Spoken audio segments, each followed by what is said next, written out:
righty, let's see. Go ahead and hit share. All right. How's everybody doing? Awesome, awesome. Let me just go ahead and adjust this.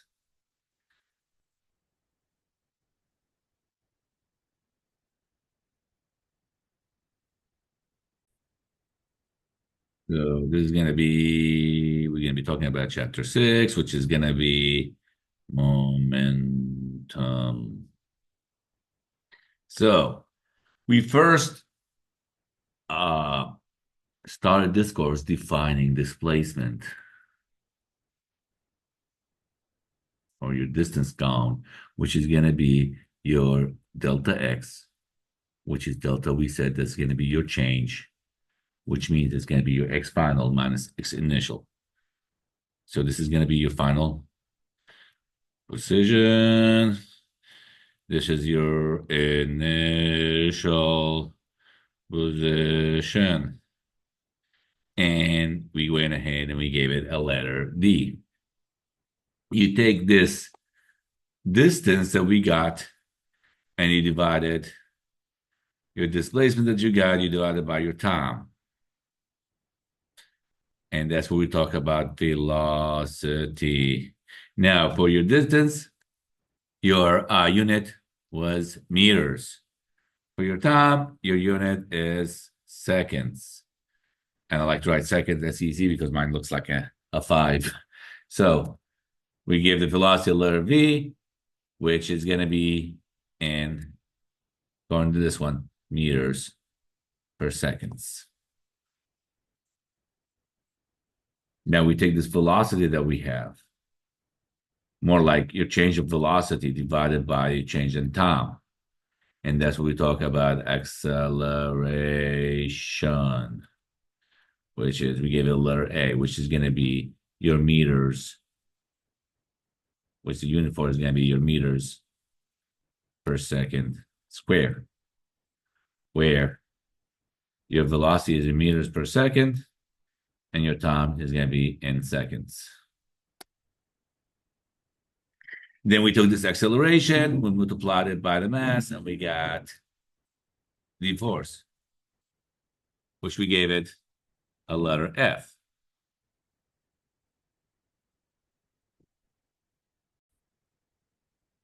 And we got the force, which is going to be your acceleration is going to be meters per second square.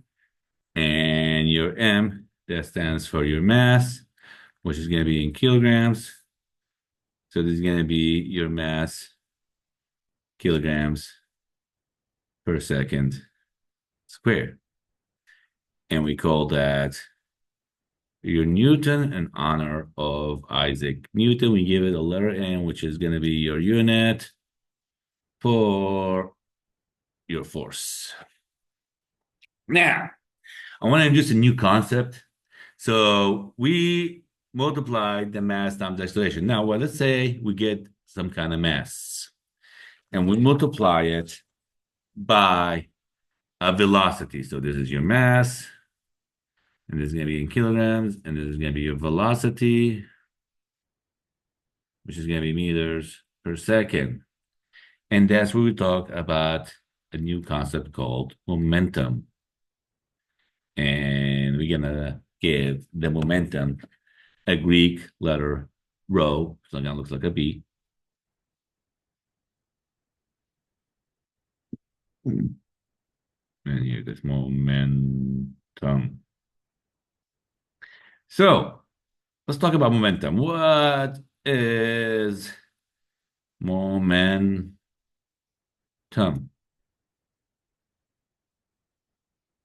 Well,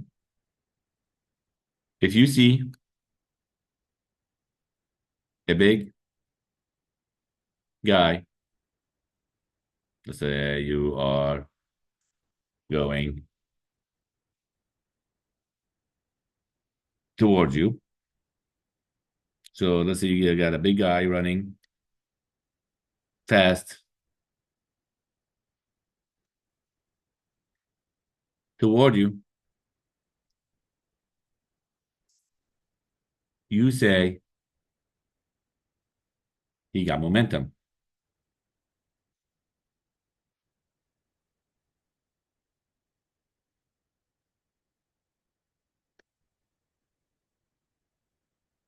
You see,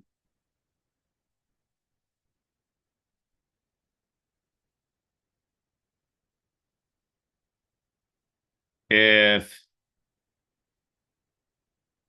a small guy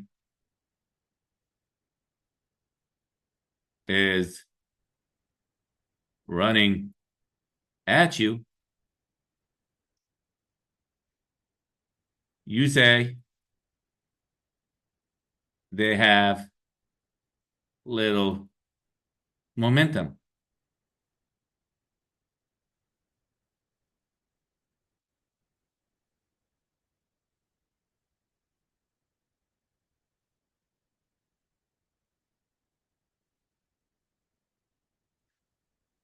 For a bigger guy,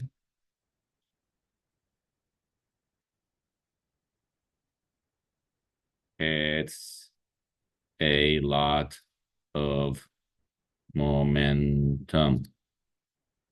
Why is that?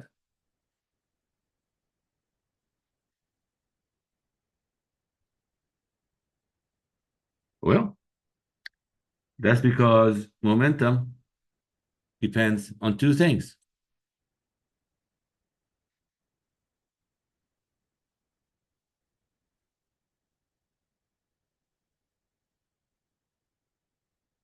which is your mass and the velocity. So if two objects going in the same amount of velocity, but so you got two objects, one with M1, one with the M2, where M1 is smaller than M2, and they got the same velocity V. This little fellow over here would have a higher momentum, where this little fellow will have lower momentum. So another way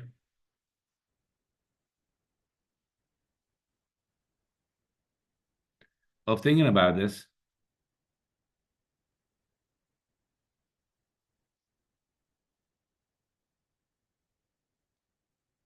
is asking, how would you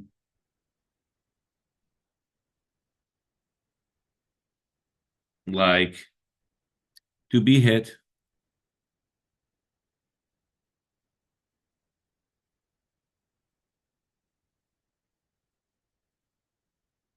by the object or person? How much would you like, or how much would you tolerate it? And let me get a different color.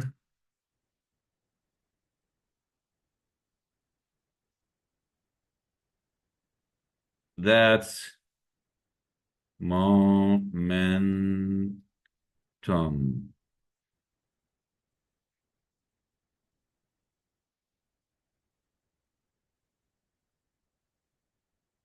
So your rho is going to equal your mass times your velocity.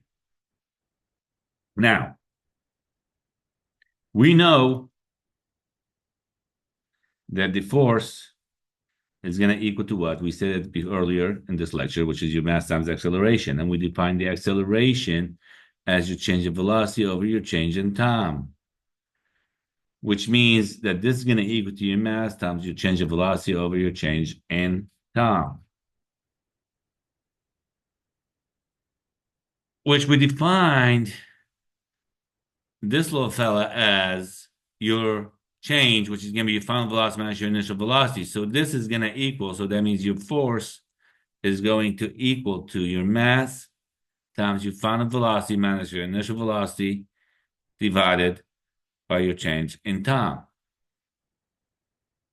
And we defined Oh, we defined that the momentum is mass times velocity. So which means that if you actually open up the parentheses, what you're going to have mvf minus mvi over delta t. Your mvf, that's going to be your final momentum.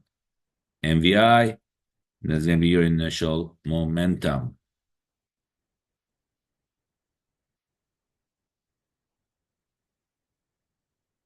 So, which means that your force is going to equal to your final momentum minus your initial momentum divided by your delta t, which again, we get finals minus initial, which means your change that we talked about earlier. So that means your delta momentum over your delta t. So your force is going to equal your change in momentum divided by change in time, which means if you cross multiply,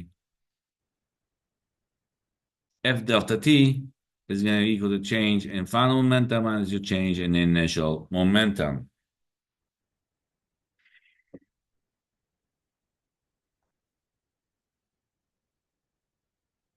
And that's where we talk about impulse. Your F delta T, that's what we're going to give a letter J for your impulse.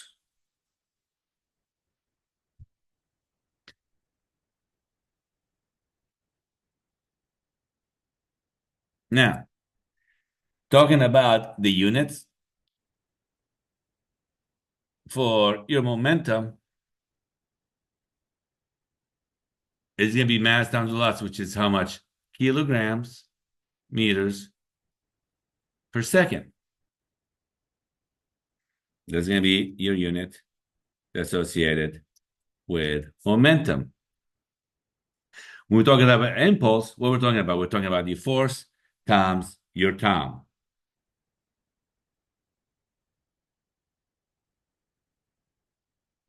which is going to be your Newton seconds.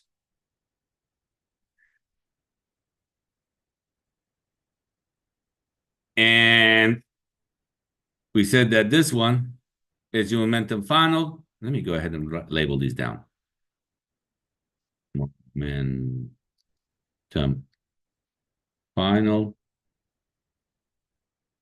momentum initial, which means that both of them is going to be your change in momentum.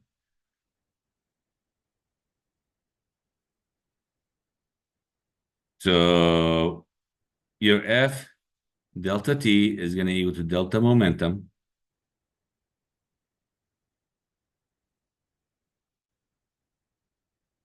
which we said this is going to be the impulse, J. So what we're saying is that the impulse is going to equal to your change in momentum.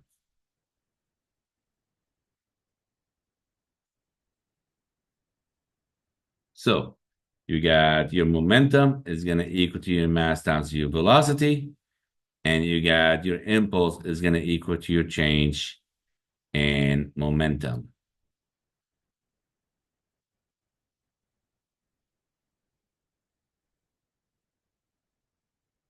Which is going to be your final momentum minus your initial momentum.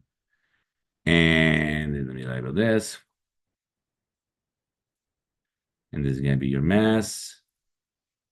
And here is your velocity. And this is going to be your impulse, which is going to be your F delta T.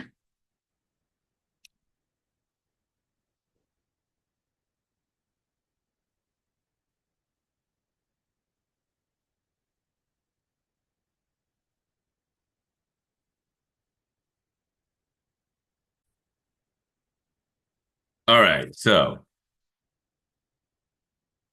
Newton's first law states that an object in motion remains in motion unless acted upon by a force, which we already been through that. Now, the linear momentum is measure of that tendency. So the linear momentum is the product of the object's mass, and the velocity in itself is a vector. That means the direction matters. And is going to again equal to your mass times your velocity. Now, in the absence of outside forces, the total momentum, linear or angular, of a set of objects remain the same no matter how much the object interact with one another, which is basically your momentum before the impact has to equal to your momentum after the impact. So let's take a example, shall we?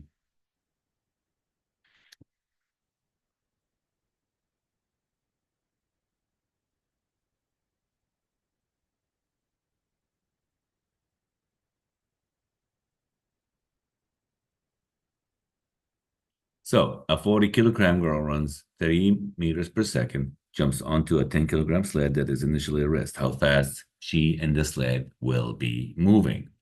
Now, I'm going to go ahead and refresh everybody with my rules. So this is Dr. Malek for rules. And if you ever watch Marvel, you know what is this? This is your Fantastic Four. So this is Dr. Malek, Fantastic Four rules. Number one, write down the info. Number two, something is going to equal to your double question mark. Number three, you're going to write down the equation. And number four, like plug and play, I call this plug and solve. So let's go ahead and use these four rules in answering these questions. Let's go ahead. Let me just go ahead and copy this, make some more slides.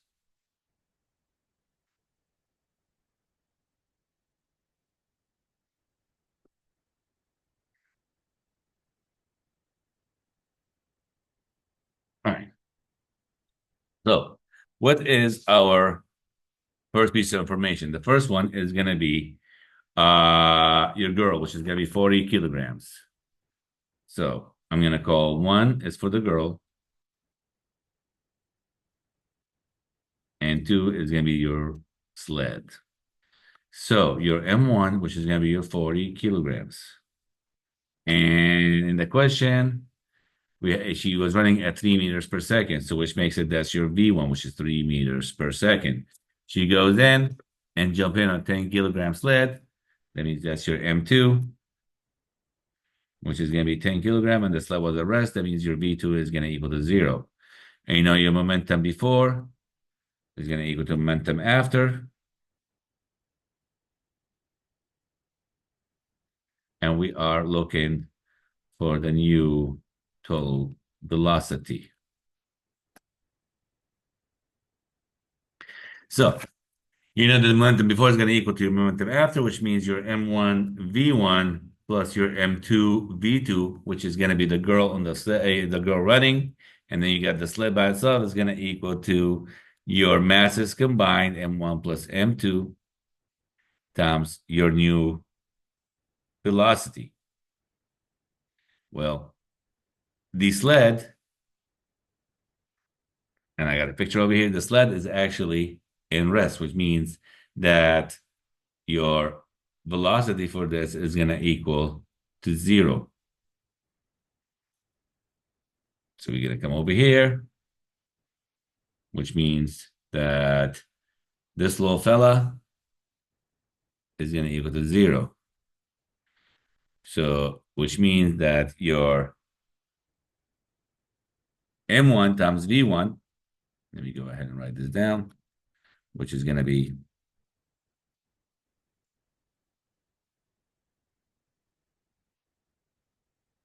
40 times 3, which is 120. So be 120 plus 0 is going to equal to the new velocity times M1 plus M2, which means that the new velocity that we're looking at is going to equal to the 120 divided by M1 is going to be 40 plus 50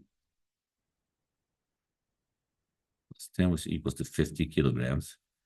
It's going to be 50 kilograms.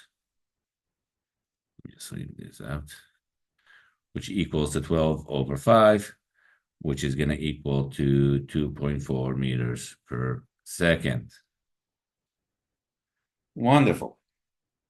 Let's do another example, shall we? Let's do another example.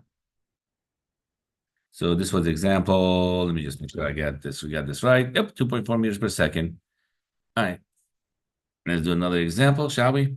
So let's say you're driving a car. Let's say this is a car I'm driving. And you are moving. So the car has a mass of 1,000 kilograms. Professor? Where the heck is he? So let's say this car is going at 9 meters per second. And it was going in, and there's in front of it, there's gonna be, let's say, a truck. I'm going to say it's a U-Haul truck that has 2,000 kilogram mass and is stationary. And then after the collision, and you get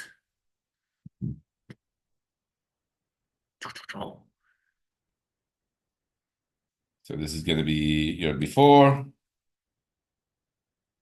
This is after. Now, because this is stationary, let's say this is 1, this is 2. So your M1 is 1,000 kilograms, according to my rules, writing down the info. V1 is 9 meters per second.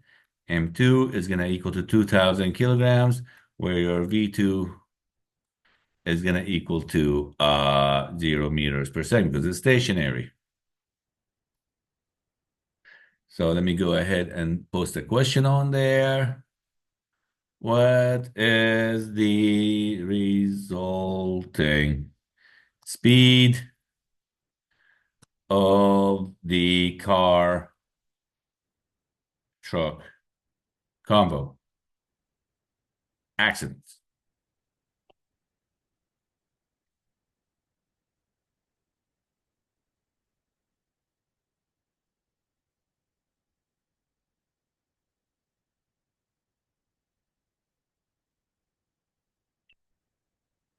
So again, your momentum before is going to equal to your momentum after. In this case, it's going to be M1 V1 plus M2 V2 is going to equal to M1 plus M2, and it's going to be your new velocity. So what we're looking for is your new velocity, and I'm going to go ahead and give it a double question mark. So for the car, it'd be 1,000 times. So we're going 9 meters per second plus 2,000 times you're going stationary. So it's going to be 0. It's going to equal to 1,000 plus 2,000 times your new velocity. So this little fella is going to go to 0, which means that the new velocity is going to equal to, these two is going to equal to 3,000. So, and these two is going to equal to 9,000. So it'll be 9,000 divided by 3,000. 3 zeros over the 3 zeros. So you get 9 over 3, which is going to equal to 3 meters per second.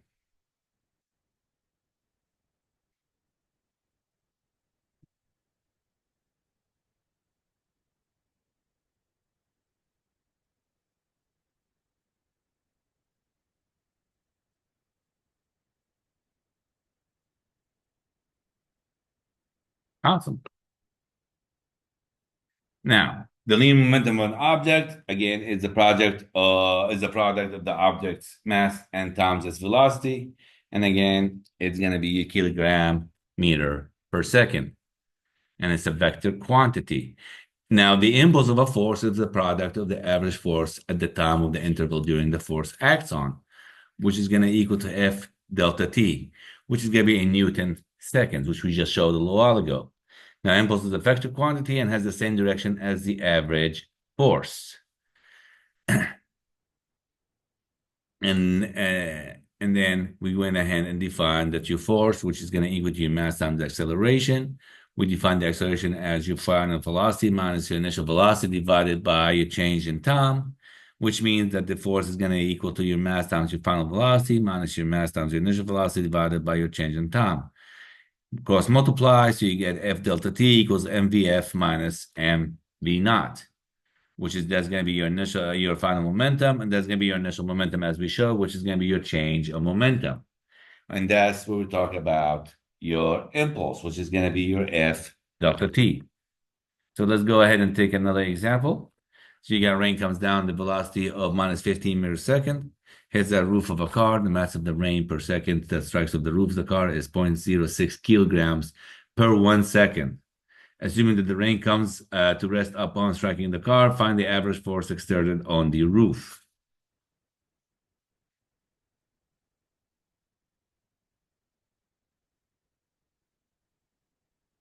Let me go ahead. Example 2, which is the rain. It's called example 2, rainfall, where your V1 was minus 15 meters per second. Your final velocity, well, that's your initial. Your final velocity is going to equal to 0 meters per second. Your mass is 0.6 kilograms and is 0.6 kilograms per 1 second. So that's your time. So your time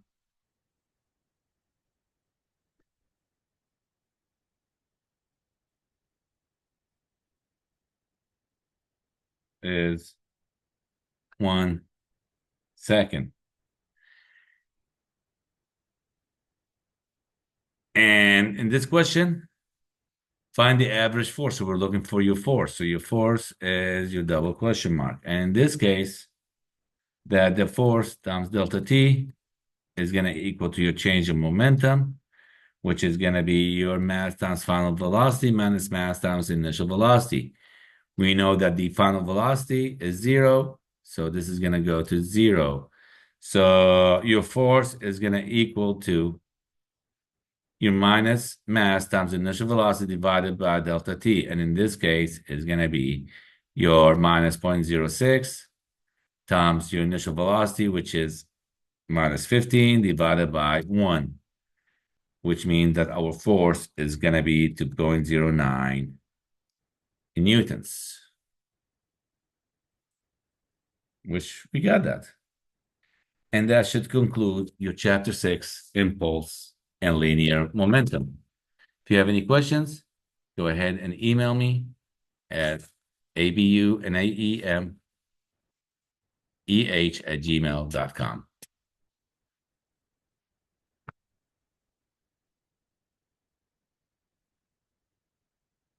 Okay.